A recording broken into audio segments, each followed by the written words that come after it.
Hey, what's going on, guys? This is Youthman. A few days ago, I shared with you my final review of the Monolith HTP-1 16-channel processor from Monoprice. Now, during that review, I shared a lot of great things that I really like about this processor. But one of the things that I did not care for was the fact that it took a little bit longer than I anticipated to switch from one video input to another. Now, let's take a look at what I said during the review. The HTP-1 does a phenomenal job with channel separation as well as object placement. Dialogue was clear and the overall sound was very impactful. Now, video switching between the inputs isn't necessarily the fastest. It takes about 10 to 12 seconds to switch between each input. In my setup, I have a PS4, a Pioneer UDP LX500 4K player, and a Fire Stick TV 4K. Each one took about the same amount of time to switch between.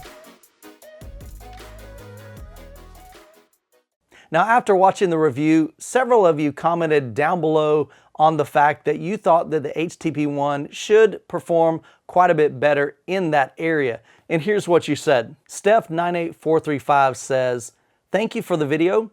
Just a comment so that people watching this are aware that 10 plus you described seconds when switching inputs is not typical of the HTP-1. Most users I know of, including myself, experience the very opposite.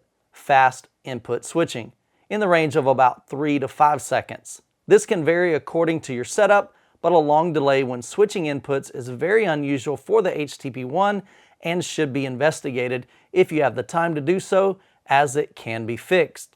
And then Splatman2 says, "Great video, Youthman.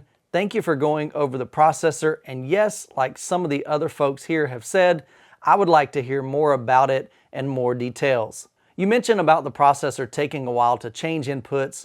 Are you sure that wasn't the syncing up of the slow JVC projector, that they are notorious for that?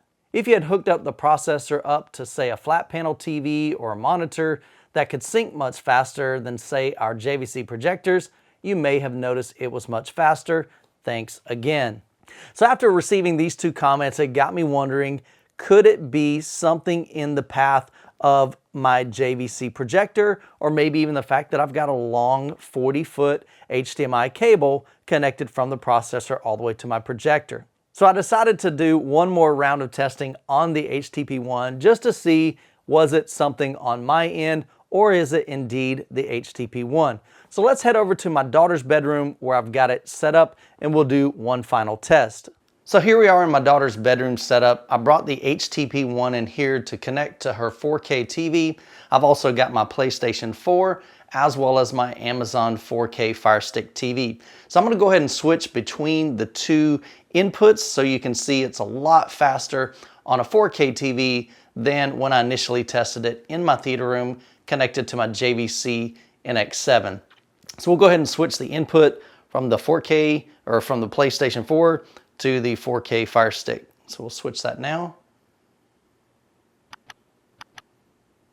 And you can see it only takes a few seconds versus in my theater room, I'll go ahead and switch back.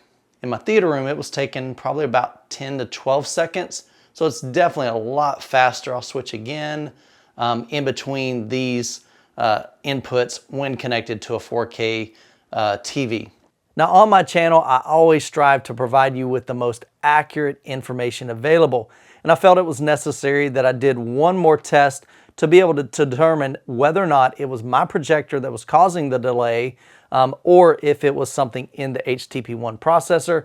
And through my testing, definitely it's not the HTP-1, because there is a lot faster switching when connected to a 4K TV. Now, I'll have links down in the description below for the HTP-1 so you can check that out. Also, if you haven't seen the video on the review of the HTP-1, I'll post a link to it right here. And as always, you guys be blessed, and we'll catch you in the next video.